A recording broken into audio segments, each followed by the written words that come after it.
La Universidad Autónoma del Estado de Hidalgo, su patronato universitario, a través de la División de Extensión de la Cultura, le dan la más cordial bienvenida a la 34ª edición de la Feria Universitaria del Libro 2021, en su modalidad virtual.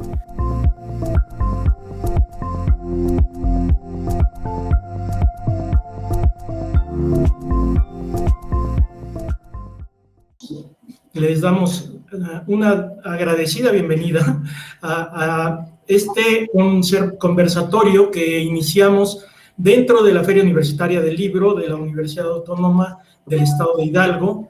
Estamos en su versión 34 y tenemos de verdad una reunión de lujo para analizar lo que llamamos de entrada la crisis de los medios masivos en México, aunque ahora que conversaré con nuestros invitados, trataremos el tema. Tenemos, a Jacaranda Correa, que es una reconocida periodista con estudios de posgrado, maestra, es documentalista premiada, es conductora de Canal 22 desde hace 10 años o más, es una de las pilares de ese canal de la televisión pública en México.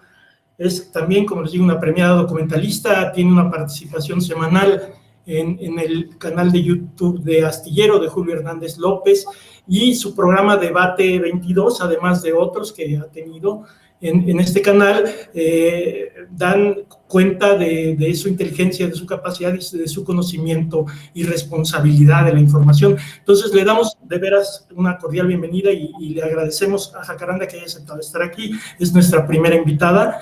Y como invitado tenemos a Alejandro Páez Varela, que es un periodista de largo trayecto, muy consolidado, ha estado en El Universal, en Día 7, en Reforma, en El Economista, sabe bien cómo funciona, cuál es el ecosistema de la prensa en México, y además desde hace 10 años, creo que está cumpliendo 10 años exactamente, la plataforma digital, sin embargo, donde él es director, y que ha impulsado hasta tener pues como una de las plataformas más visitadas, más importantes, más objetivas que tenemos en el periodismo mexicano. Entonces, pues arrancamos planteando esto. Yo puse crisis de los medios de comunicación masiva en México en mi entusiasmo, y no faltó quien me dijera que cuál crisis, que de qué estoy hablando. Entonces, te preguntaría primero, Jacaranda, ¿hay una crisis de los medios? ¿Estamos viendo una crisis de los medios? Yo creo que desde hace unos 15 años para acá, del 2005 para acá, ha estado cuando menos turbulento el ambiente en los medios, con todo lo que ha pasado tecnológicamente, políticamente, económicamente, el mercado de la industria periodística. ¿Cuál es tu perspectiva así en general? ¿Hay una crisis? ¿Son varias? ¿Qué nos dirías? ¿Cuál es tu panorama de esta supuesta crisis de los medios?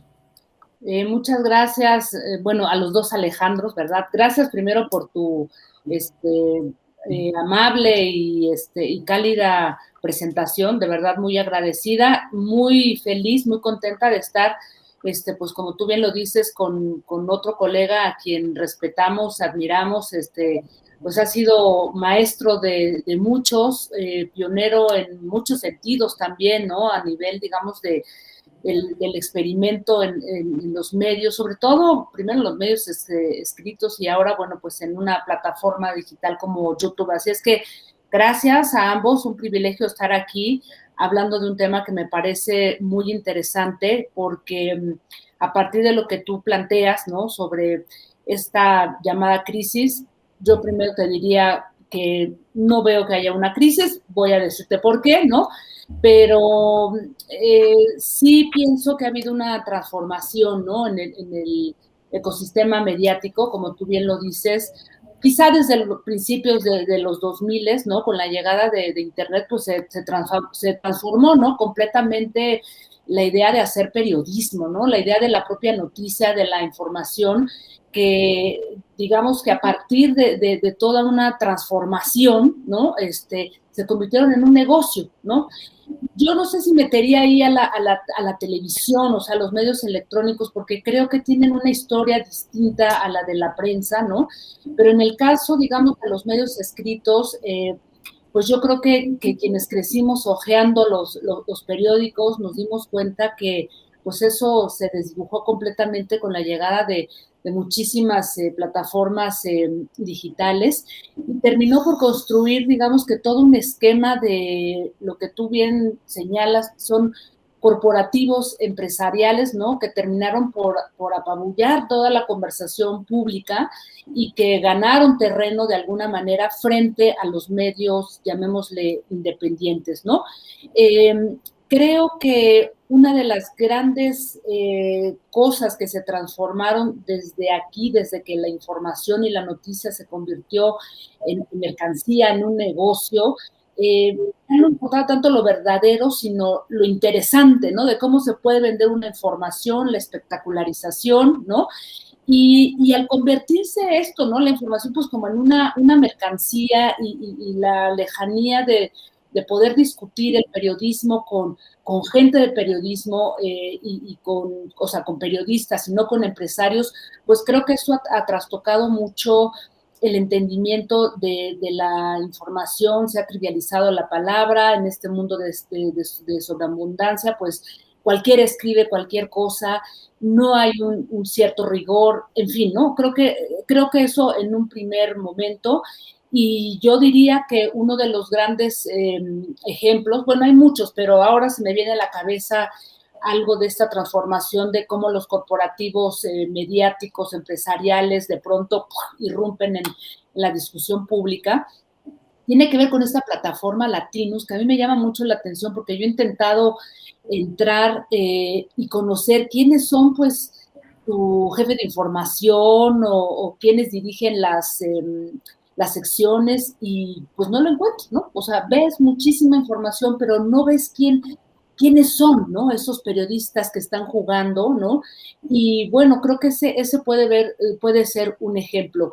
Eso por una parte, pero creo que por la otra también la transformación, la llegada de Internet permitió por un lado varias cosas, pero romper, digamos que el monopolio de la verdad, de la información, de cómo se compartía desde determinados medios que durante décadas tuvieron pues toda una cercanía y una relación muy perniciosa con el poder público, ¿no? Entonces, al llegar a plataformas digitales, y bueno, pues ahí yo creo que el colega Alejandro Páez tiene mucho que contar porque pues justamente él viene de esa transición, ¿no? Muy, muy clara.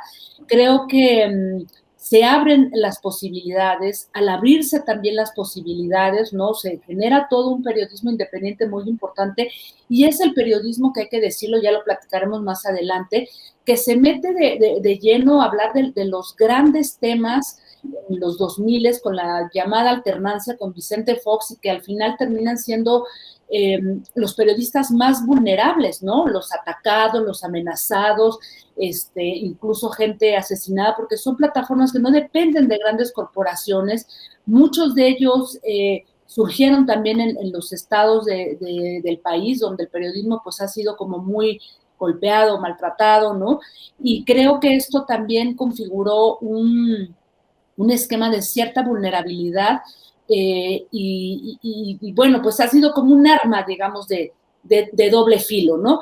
Ahora, ¿está en crisis? Yo diría que no. Creo que hoy más que nunca tenemos un periodismo independiente, repito, no es el de los grandes consorcios empresariales, es un periodismo independiente que está ahí investigando, denunciando y pidiendo que rinda cuentas el poder público. Y eso a mí me parece que es increíble y que no debemos dejar de ponerle atención a ese periodismo, porque creo que en medio de todo lo que estamos viviendo, que ya lo hemos conversando, se ha confundido el periodismo, los medios, o sea, no todo es igual y sí hay un periodismo muy saludable en este país que se hace de manera independiente y con mucho rigor. Yo dejaría por ahí primera esta reflexión. Muy bien, Jacaranda. Interesante, hay un par de puntos, además de que hablaste un poquito de los claroscuros de las redes, de la información digital, etcétera. Mencionaste una cosa que me parece bien importante. En efecto, creo que hay varios periodismos, de eso a ver si nos puede hablar ahora Alejandro, un periodismo independiente, un periodismo más tradicional, un periodismo, digamos, ya convencional, muy esquemático, ya sobre todo en los medios electrónicos. Eso por una parte, pero por otra parte algo que mencionaste que me pareció muy importante. ¿En qué momento la información, la noticia, se convierte en mercancía? Ya es una mercancía, ya no tiene, digamos, el peso, la importancia de comunicar, de informar, sino como un objeto, una mercancía de intercambio. Alejandro, tú que conoces bien este ecosistema periodístico, que lo has vivido, que lo viviste unos buenos años y en muy buen nivel, ¿cómo ves esta conversión de la información, la nota, en mercancía? Uh-huh. Bueno, lo primero, me veo obligado por el título de la conferencia y, como bien lo hizo Jacaranda, responder al planteamiento, al planteamiento original, que si hay una crisis o no la hay, como decías, Alejandro, hace un minuto. Yo creo que el periodismo siempre está en crisis. Ese es su carácter. O sea, el periodismo debe estar siempre, permanentemente cuestionándose y entrando saliendo de una crisis para entrar a la siguiente. Esa es mi experiencia con el periodismo. Curiosamente, las plataformas no son el reto de los periodistas. Yo, en la historia del siglo XIX y en la historia del siglo XX, el periodismo nunca tuvo como reto ajustar las plataformas. Y pongo un ejemplo, mi ejemplo. Cuando yo entré por primera vez a la redacción de un periódico, tenía 4 años, mi papá era periodista y todo había una prensa plana de plomo, o sea, de una prensa directa plana de plomo que todavía ni siquiera tenían las offset que sustituirían las de plomo. Para darles una idea a quien nos escucha, a quien atiende esta conferencia, no se había dado una revolución tecnológica desde Gutenberg hasta los años de mi papá. ¿Por qué? Pues porque eran la prensa directa, es decir, el plomo, la tipografía pegando sobre el papel, una idea, un manchón de tinta y dejando plasmado algo. Después de eso vendría la offset, que se mantiene para un impresor, lo conoce bien, esa es la tecnología que sigue. Y luego en las redacciones al interior cambió de la máquina de escribir a estos galerones con computadoras que estaban sometidas a refrigeración especial, a cosas tan fuertes como que la guerra de 94 del EZLN se cubrió análoga, sin celulares, sin laptops, estábamos todos ahí sin cámaras digitales, o sea, esa guerra se cubrió análoga. Y es muy canijo porque al año siguiente los primeros celulares llegaron a esa guerra y se empezó a transmitir. Yo recuerdo mucho que estaba el Sol de México afuera de la Catedral de San Cristóbal, había un aparato enorme del Sol de México con unas antenototas así, que buscaban el satélite para mandar una foto. Eso era realmente la cobertura entonces. Pero ese no es el reto de los periodistas. Nosotros nos hemos adecuado, y mi historia es un ejemplo de eso, porque yo me vivo con el celular en la mano. Todo el tiempo estoy aquí, todo el tiempo cabeceo, veo, reviso notas desde aquí, etcétera, y por supuesto desde la pantalla. El verdadero reto del periodismo y de los periodistas siempre ha sido la corrupción. Ese es el verdadero reto en el mundo, no nada más en México. Ese es un problema del mundo. Cuando la prensa se hizo cortesana en Europa, nació los romanticismos, los distintos romanticismos europeos, nació Víctor Hugo para contar las historias que la prensa cortesana no estaba contando, estaba ignorando la miseria, estaban ignorando lo que sucedía en las ciudades industrializadas, y la prensa no está ahí. Si tú volteas a ver el siglo XIX y piensas quién escribió el siglo XIX, no encuentras un solo periodista, o habrá por ahí 2, 3 que nos vamos a acordar entre todos, pero sí nos acordamos de todos los románticos, empezando por Dostoyevsky y terminando con cualquiera otro. En la primera mitad del siglo XX nos pasó exactamente lo mismo. Si tú revisas lo que había antes de antes de la Segunda Guerra Mundial, antes de que se creara el lead, la entrada o como le quieran llamar, de las notas que conocemos como hoy, pues estaba la prensa adormilada. Viene entonces el nuevo periodismo, viene Tom Wolfe, vienen todos ellos y le dan una sacudida desde la literatura a los periodistas que se habían vuelto a quedar dormidos y apenas había pasado 60 años. Y luego, ahora mismo, está sucediendo que las redes sociales vuelven a sacudir a los periodistas desde otro ambiente porque intentan sustituir. Yo lo que creo es que no existe tal cosa como periodismo ciudadano. La mejor definición se le escuchaba a un amigo de nosotros tres, un colega fotógrafo, Alejandro, que decía en un programa justamente de estos maravillosos programas que tiene Julio Astillero, en donde está la misma jacaranda, decía Alejandro, lo escuché ahí, se me quedó muy grabado porque fue una gran lección que resumió muchas cosas que yo quería contar, y él es fotógrafo, y decía Alejandro, cuando alguien le preguntaba, oye, ¿y ahora qué sientes cuando cualquier ciudadano toma una foto? Porque está en el lugar de los hechos, dice, puta, o sea, qué bueno que toman esas fotos porque no me obligan a mí a ir hasta allá y me quedo exactamente aquí pensando qué es lo que voy a dejar para la historia. Y una cosa sí tendríamos que aspirar nosotros. Resumo, digo esto muy rápidamente, en atención a los tiempos, digo esto. El caso del periodismo mexicano se cuece por aparte, yo creo que es una crisis sobre otra crisis, y la mayor de todas las crisis, creo yo, antes de la elección del 2018, era una crisis de credibilidad, y ahora eso se ha trastocado. Yo creo que se ha trastocado. Cuando el periodismo estaba hundiéndose solo, ese tipo de periodismo corrupto, alguien le dio un empujoncito, desgraciadamente. Bien, Alejandro, pues yo también tengo otra duda.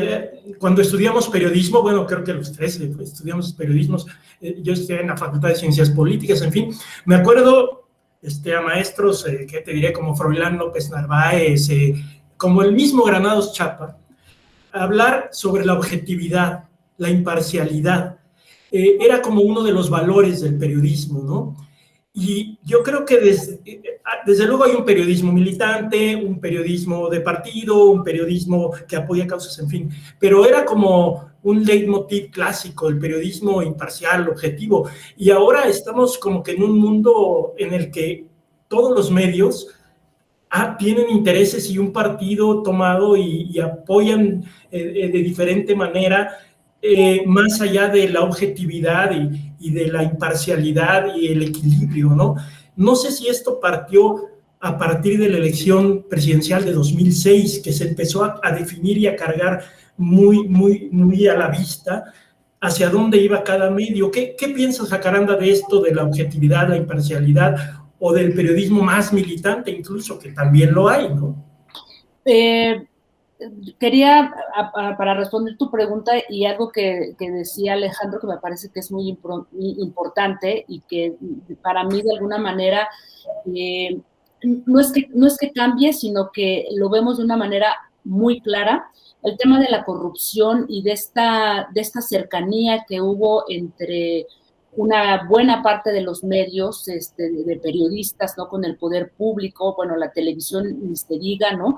Y hay un punto de partida que es muy importante, que es creo que en 1968, cuando vemos ahí directamente cómo se vuelcan los medios a ocultar, ¿no?, y a defender lo que ocurrió en la Plaza de las Tres Culturas. Creo que desde ese momento lo sabíamos, pero no tuvimos, o sea, siempre era como una suerte digamos que de rumores, se sabía que la prensa y tal y cual, bueno, o sea, de alguna manera se constata cuando se abren los archivos generales del Archivo General de la Nación, y que vienen libros impresionantes como el que hizo Jacinto Munguía y otros colegas más, en donde de plano nos muestran archivos valiosísimos en donde directamente se habla de ese contubernio, de esa relación tan perniciosa que hubo entre el poder público y diversos medios de comunicación, ¿no? Tanto prensa escrita como medios de televisión. Creo que ese es un punto de partida muy interesante, porque a partir de, o sea, en ese momento logramos como verbalizar y entender que así fue, ¿no? O sea, que todo lo que decíamos estaba ya con documentos, y este libro de La otra guerra secreta de Jacinto Munguía creo que lo deja súper claro, y es un libro valiosísimo, digo, entre muchas otras cosas, ¿no? Sin duda, creo que sí, creo lo que dice Alejandro, el gran problema tiene que ver con la corrupción, pero creo que el momento de la alternancia y la llegada de Felipe Calderón, en donde nos meten en una guerra que no pedimos, y toda esta confrontación con el narcotráfico, el crimen organizado, pues lleva a un cúmulo de periodistas a empezar a escribir y a denunciar lo que estaba pasando sin protección, sin conocimiento, sin una verdadera, digamos, claridad de lo que se estaban metiendo, y entonces ahí se destapa una serie de amenazas y de asesinatos, y que yo creo que se cuentan del 2000 hasta ahora, casi 200, ¿no? Hablo de asesinados, pero hay miles de periodistas amenazados, ¿no? Y finalmente, pues quienes estaban en la mira, como decía yo hace un instante, pues eran los colegas, los periodistas de los estados que ganaban 3 pesos y que no tenían ningún tipo de protección, y que pues fueron los primeros a los que empezó a confrontar el propio poder, porque no hay que olvidar que las principales amenazas provienen del poder, de los partidos políticos, de funcionarios, y luego, en tercer lugar, por lo menos lo que dice artículo 19 en una serie de estudios que ha hecho, hasta el final, o sea, en el tercer lugar viene el crimen organizado, ¿no? Entonces, creo que sí hay un tema muy importante, cómo se empieza a resquebrajar todo esto y cómo nos colocan en un punto en el que, sin duda, creo que se tiene que discutir esto por una parte. Y por la otra, digamos que algo que me parece que es muy preocupante, muy triste, porque a mí ya me tocó hacer un trabajo que fue un documental experimental en una instalación que lo hice con el Festival de Cine Ambulante para hablar justamente de este problema. Yo lo hice porque me di cuenta cuando íbamos a las marchas, cuando pasó lo del caso Narvarte, cuando pasó lo de Javier Valdés, que éramos los mismos periodistas quienes estábamos ahí parados, y no había una sola persona de la sociedad civil, o sea, 3 o 4 por ahí perdidos. Entonces, solos, o sea, la soledad de los periodistas es terrible, porque hay una gran deuda. No en balde este mote de la prensa vendida, que por eso, repito, el punto de partida fue 1968, y que a pesar de que en el 2000, con todos los cambios importantes que se dieron, pues hay una prensa que está bajo fuego, bajo amenaza, y que la sociedad no ve, ¿no? Por eso yo creo que ahora, y esto ya lo vamos a platicar más adelante, entiendo, es tan importante defender el oficio desde una trinchera o sea, ahora sí que utilizando las palabras del presidente, no todos somos iguales, no todos se pueden meter en el mismo costal, porque hay periodistas que están dando su vida y que están a ras de piso, no desde la comodidad de los escritorios, y que están arriesgando la vida, ¿no? Y que están investigando. Entonces, yo creo que sí hay como muchos niveles y muchas cosas que habría que tomar en cuenta en este momento. Sí. Interesante este tema de los periodistas, como hablamos de varios periodismos, ¿no? Y este periodismo de trinchera que tanto ha padecido en territorios narcos en México, y que han sido víctimas y han sufrido y han sido asesinados.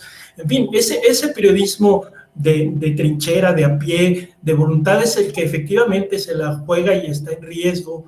Y ahora vamos a abordar un poco esta transformación que ha sucedido con la llegada de la 4T al poder y su relación con los medios. Antes quisiera, este conversatorio seguro lo ven muchos jóvenes de la Universidad del Estado de Hidalgo, y a través de la red de ANUYES a los universitarios los ponen a verlo. Entonces es muy interesante. Me gustaría que antes de abordar ya más a fondo la cuestión de la relación de la prensa con la 4T, con el presidente López Obrador en este momento, y lo está sucediendo, que Alejandro nos platicara un poco de su brinco a lo digital, de cómo pasó rápidamente de este periodismo de sala de redacción y de imprenta y todo, y cómo diste tu brinco. Eso creo que va a ser interesante para los muchachos saber cómo diste este brinco y cómo ha sido esta magnífica aventura por lo que se ve de Sin embargo. Son como 3 brincos. y uno más feo que el otro, y el otro. No, mira. Pasados algunos, ¿no, Alejandro? Yo me río con Julio. El otro día estábamos hablando, Álvaro, Julio Astillero, y yo le decía, híjole, man, qué barbaridad. Los únicos que perdimos el empleo en estos años fuimos nosotros 3. ¿No? Y te explica un poco la condición en la que se encuentra la prensa. Te lo dice, te lo pone en las manos. ¿Qué está pasando con la prensa mexicana en este momento? Pues bueno, yo creo que la mayoría de los que ya iban de salida les dieron una revivida desde Palacio Nacional. Ya, de por sí yo, por decirte, voy a poner un ejemplo, el que sea para los jóvenes, López Dóriga. Para mí era lo que yo no quería hacer en la vida, en lo absoluto, lo digo con toda franqueza, ni Marín, ni todos esos, era lo último que yo pensaba que en lo que mi vida se pudiera convertir cuando era más joven. Yo tenía otros modelos, pensaba en otros tipos de periodistas, y ahora resulta que los López Dóriga no han perdido absolutamente nada. Y el mejor ejemplo de lo que se está volviendo o lo que está evolucionando, que es muy paradójico, es que pues tampoco han perdido su respetabilidad la mayoría, porque tienen grandes audiencias. Esa es una realidad.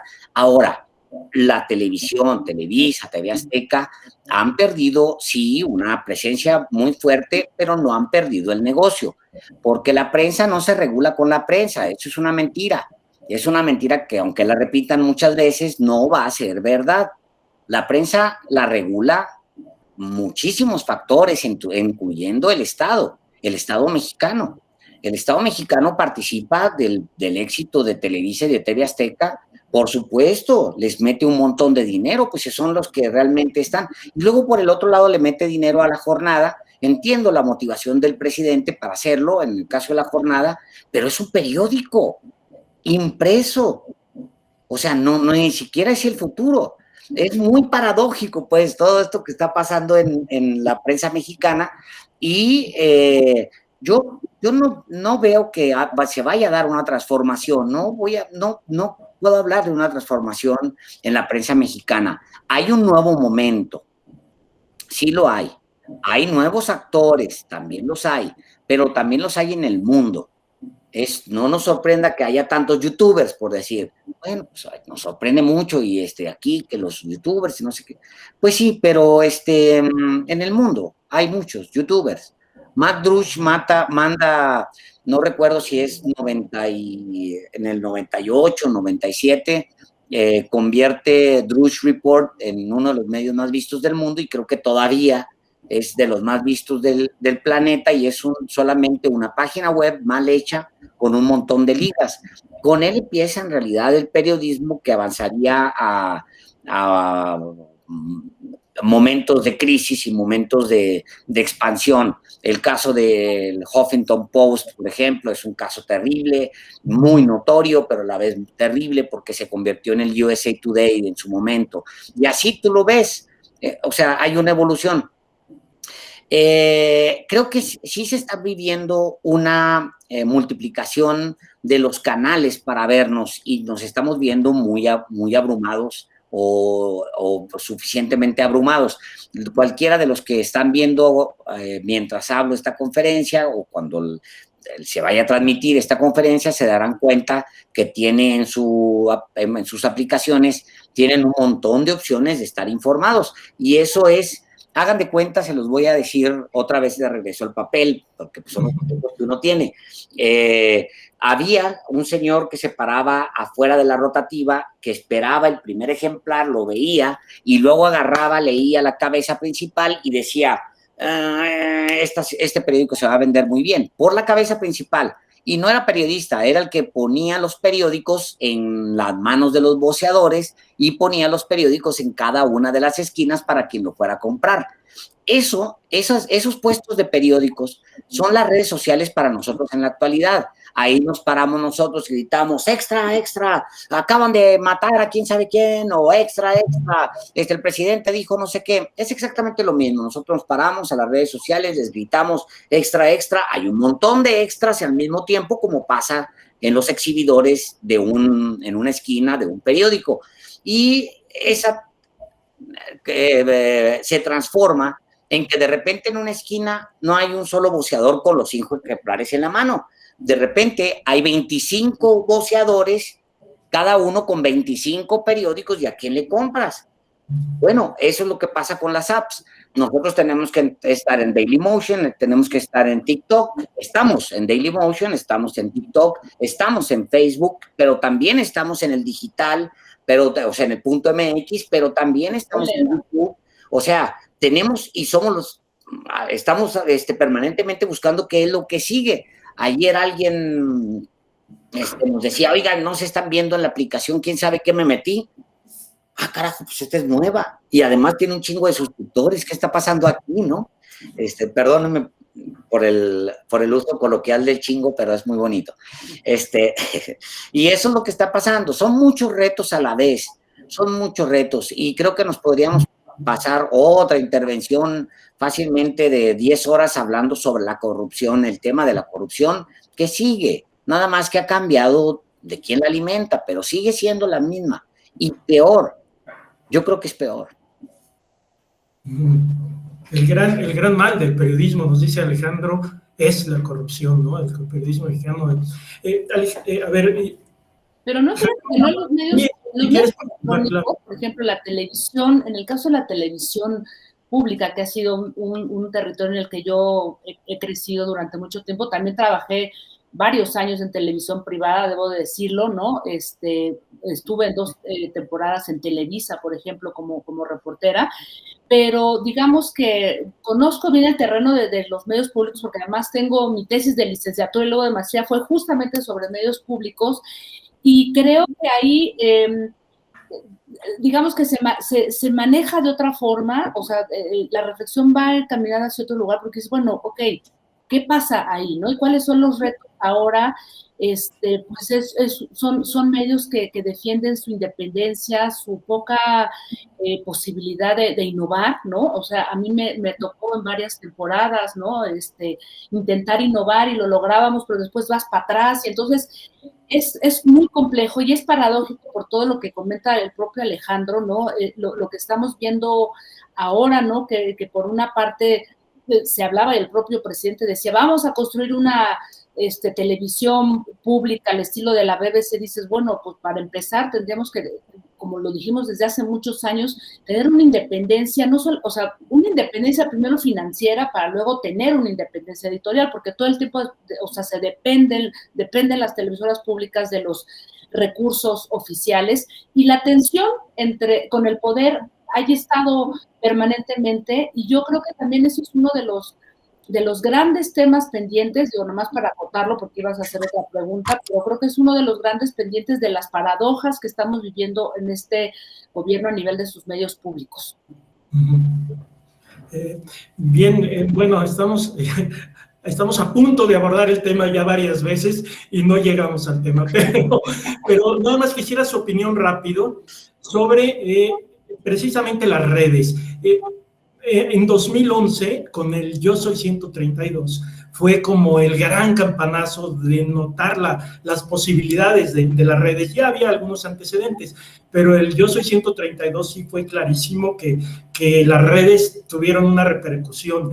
Y de ahí para acá, pues hay claroscuros, ¿no? Las redes han servido para muchos, también para infodemia, también para esparcir discursos de odio. En fin, denme una opinión rápida antes de que entremos, ya abordemos el caso de los medios actualmente ante esta crítica, cuestionamiento desde el poder que se está ejerciendo y su respuesta, etcétera. Pero hablemos un poquito de redes, que también es algo que a los muchachos les llama y los atrae, ya son nativos digitales, cosa que yo no soy, ¿no? Y seguro Jacaranda sí, porque es joven, pero ni tú ni yo, Alejandro, somos nativos. Oye, no, porque gracias por la flor, pero digo, ya también no me cuesta el primer hervor, ¿eh? Muy bien. A ver, hablemos de esto de las redes y de sus claroscuros. Pues ahí también creo que el colega Alejandro tiene muchas cosas que decir. Bueno, yo soy una generación que mutó, o sea, yo vengo o sea, ahora que platicaba Alejandro, o sea, cómo cubría, por ejemplo, cómo se cubrió el tema del ejército zapatista. O sea, cuando yo era reportera, primero, repito, tuve una parte de Televisa, o sea, haciendo ahí mis pininos, y luego empecé en Canal 11, yo cubría la presidencia de Ernesto Zedillo, ¿no? La fuente de presidencia, y yo, o sea, no había celulares, ¿no? Todo se mandaba vía microondas, ¿no? Entonces, era hacer una nota, que por cierto, no les quiero contar cómo era el trabajo de una reportera. Yo tuve que renunciar y salí peleada, o sea, así me corrieron, porque yo les dije, ¿saben qué? Ahí les dejo sus noticias y todo, porque o sea, era tan complejo. Imagínate, una vez estaba yo en Cuba, estábamos cubriendo una reunión de jefes de Estado, y entonces yo hacía mi nota, la mandábamos vía fax llegaba a la redacción, y luego en la redacción me la revisaba el jefe de información, el director internacional, y luego un periodista por ahí, creo que Sergio Gizeta era el director de Canal 11, y estaba la directora de Canal 11, ahí se me fue ahora su nombre. Todos revisaban la nota, y entonces me la volvían a mandar por fax, así, mira, una especie de como pegado, rayado, no sé qué. Entonces yo decía, bueno, entonces yo qué hago aquí, porque todo el tiempo estaban cuidando el presidente, y como en la última parte de Zedillo se volvió un chiste, y lo digo en buena onda porque fue un chiste todo el tiempo, o sea, era chistosísimo y contaba puros chistes, ya las notas eran sus chistes en los lugares a los que iba a visitar. Siempre nos decían, es que esto no es la nota, y entonces, bueno, pues ¿cuál es la nota? No, pues esto. Entonces era una cosa tremenda, y trabajar de esa forma, imagínate, era mandar por fax, luego grabar por microondas, hasta que llegó un momento en que dije, ¿saben qué? Ahí va mi nota, si les parece, y si no, ahí nos vemos. Y a partir de ahí, bueno, pues vino una crisis en la que tuve que renunciar, fue muy complejo, pero vamos, cuento esta anécdota porque cuando echo una mirada atrás, yo digo, bueno, ¿cuántas cosas se han roto favorablemente? O sea, es como la navaja de doble filo, las redes sociales, ¿no? Se ha roto, como decía hace un rato, el monopolio de la verdad. Ahora ya no es tan fácil, digamos, que permanezca una sola verdad, ¿no? Hay tantas verdades que confluyen a través de medios de información, los llamados influencers, en fin, hay muchísima información. El propio, pues yo le llamaría periodismo ciudadano, o ese ciudadano que intenta convertirse en un periodista, en un documentador o alguien que documenta la realidad. Todo eso ha creado un ecosistema de mucha información que, por un lado, me parece que abre posibilidades de discusión interesantes, pero por el otro también a mí sí me espanta el nivel tan básico, tan mediocre de discusión, sobre todo Twitter, Facebook, ¿no? En donde pues no vemos ideas, no vemos argumentos. Y ahí entonces dices, como por ahí decía alguna vez un escritor, bueno, ¿para qué quieren a los intelectuales y quieren a los influencers, no? O sea, diciendo cualquier cantidad de cosas. O sea, hoy el argumento no está en el centro de la discusión, es quién dice la peor descalificación o la mejor defensa, lo que tú dices, ¿no?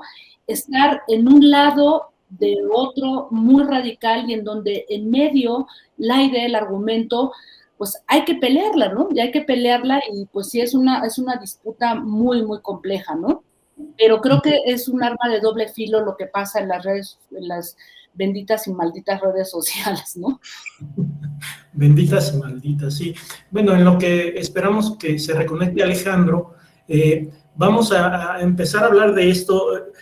si hablamos de un ecosistema de prensa muy corrupta y manejada a través de recursos de publicidad, bueno, llega este cambio de administración del presidente López Obrador, la 4T, y hay una sacudida. Todos yo creo que estábamos de acuerdo en que necesitaba una revisada, cuando menos, la situación de la prensa y los recursos que el Estado destinaba a la prensa, etcétera. Pero creo que se hizo eso de inicio, los recursos de publicidad, y ya está Alejandro con nosotros, pero estamos hablando ya de cuál es la postura. Como te digo, estamos a favor de que se revise la situación de la prensa, pero con esto de las críticas directas, los cuestionamientos directos todos los días del presidente, y luego incluso hacerlo ya como una sección dentro de su conferencia de las mañanas, quién es quién, ha resultado realmente polémico, controversial, ha provocado que se vayan contra ciertos periodistas y luego contra otros, y no hay como un lugar estable desde donde ver todo este fenómeno tan sacudido. ¿Cómo lo ven? Pues el lugar más estable es desde el periodismo.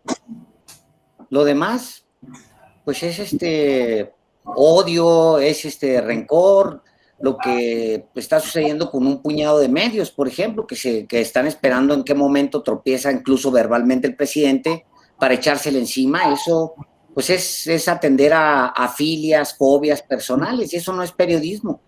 Digo, yo pongo el ejemplo de uno de los medios más grandes de México, de los impresos más grandes. Su exdirector ahora es tan vulgar como Javier Lozano en las redes sociales, por ejemplo, y el actual director no es periodista, sino que viene de hacer activismo contra López Obrador. Eso te explica absolutamente todo, la vocación que tiene. No, nuestro oficio es un oficio antiguo y tiene reglas, y las reglas que tiene es nunca comprometerse con el poder, tomar distancia del poder, pero tomar distancia del poder no significa que estés esperando a que el presidente o cualquiera tenga un resbalón verbal para echártele encima. Pues no, eso no construye absolutamente nada. Ahora, que haya medios de izquierda, de derecha, pues está bien, eso sucede en el mundo. El mundo no se asusta porque hay un Le Monde y hay un Le Figaro, o porque existe un New York Times o existe un Wall Street Journal. Son medios que tienen posiciones muy antagónicas y que plantean cosas distintas. Pues bueno, eso se vale, no está mal. Lo que está mal es que se asuman trincheras y se case el periodismo con algo que no es su oficio. Está bien que yo pensaba ahorita con lo de las redes sociales, decíamos, pues bueno, el Yo Soy 132, qué bueno que nos sirve como una especie de referencia. El Yo Soy 132 es como los mayos del 68. Es decir, las redes generaron en su origen unos ciertos mayos del 68, generaron primaveras en el mundo, en todo el mundo. En Egipto estaban los jóvenes tuiteando y buscando transformaciones, lo mismo estaba pasando en otra parte de Asia y lo mismo estaba pasando en América Latina. Qué emocionante. Pero también esos mayos, como es la teoría del péndulo, los mayos generan también inviernos, y ahora se viven inviernos. Y tienes inviernos, y entre más te metas a buscar los inviernos, más cerca están de ti, porque son inviernos que ahí están permanentemente y te pueden generar lo que generan los inviernos, que es, pues sí, un estado de desasosiego completo. Yo sigo a Felipe Calderón y lo pongo en temporadas, campanita para estar viéndolo, y es básicamente... Yo juego con la cuenta de Felipe Calderón a la idea del marciano, que siempre llega en algún momento y nos hace un corte de caja, ¿no? Si llega el marciano ahorita y se asoma al planeta y ve la cuenta de Felipe Calderón, dice, qué hombre, qué hombre, es un prohombre, este individuo. Se preocupa por la ecología, se preocupa por la pobreza, por la dignidad, por los derechos humanos, está en contra de las matanzas. No, este es un desgraciado que tiene a México sometido a esta crisis en la que estamos actualmente. Eso es expresidente de México. Y entonces yo me desintoxico de él y los dejo de seguir un rato porque es tóxico, absolutamente tóxico. ¿Qué quiero decir? De las primaveras que disfrutamos muchos, llegaron inviernos, muchos inviernos en las redes sociales, y tú puedes tomar la determinación de no participar de los inviernos. No los sigas, bloquea. Eso es una herramienta que tienes en la mano. No sigas a los tóxicos, bloquéalos y concéntrate en lo que te puede servir a ti. Es lo que yo creo.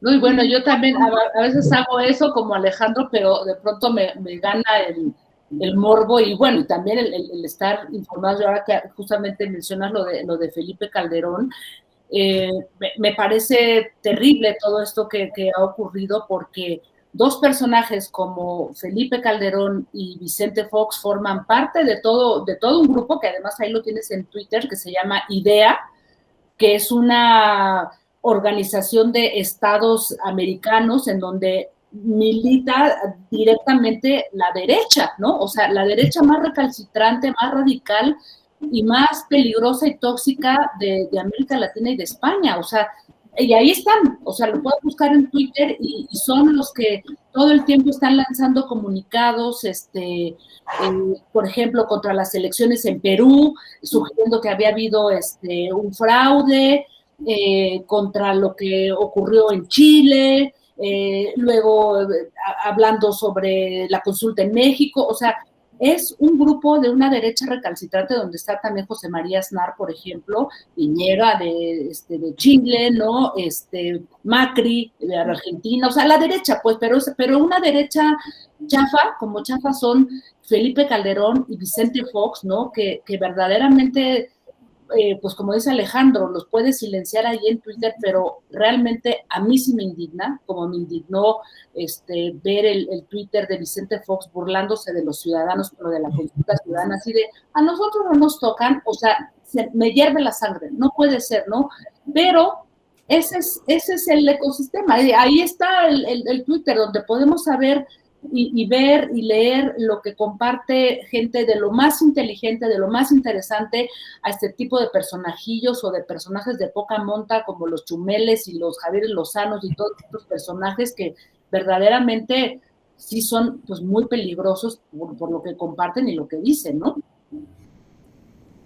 Bueno, pues... no nos desviamos de lo que me estabas preguntando. No, el contrario, lo que pasa es que el tiempo pues ya se ha agotado, pero estamos en eso, en el final, y bueno, yo solo quiero decir que el periodismo es esto, ¿no? Polémica, crítica, discusión, y eso me ha gustado mucho, que hemos visto aquí dos ejemplos de periodismo mexicano y además... responsable, sobre todo, ¿no? Que para mí ahorita se necesita ser muy responsable con lo que se dice. Y quiero agradecerles, quiero invitar a todos los que nos están viendo a que vean el programa de Jacaranda en Canal 22, a que la vean con Julio Hernández López, a que vean Los Periodistas, el programa de Alejandro Páez Varela y Álvaro Delgado, y que sigan en esta discusión que ha sido tan rica y que se nos ha ido rapidísimo y por la cual estoy muy, muy agradecido con Jacaranda, con Alejandro y con ustedes que afortunadamente nos están viendo y presenciaron esta interesante discusión sobre periodismo y medios en México. Gracias, y a nombre de la universidad y de la Feria Universitaria del Libro, pues seguimos en estos días de feria. Gracias.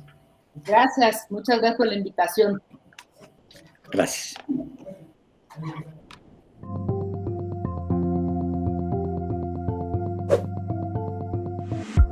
La FUL agradece tu asistencia.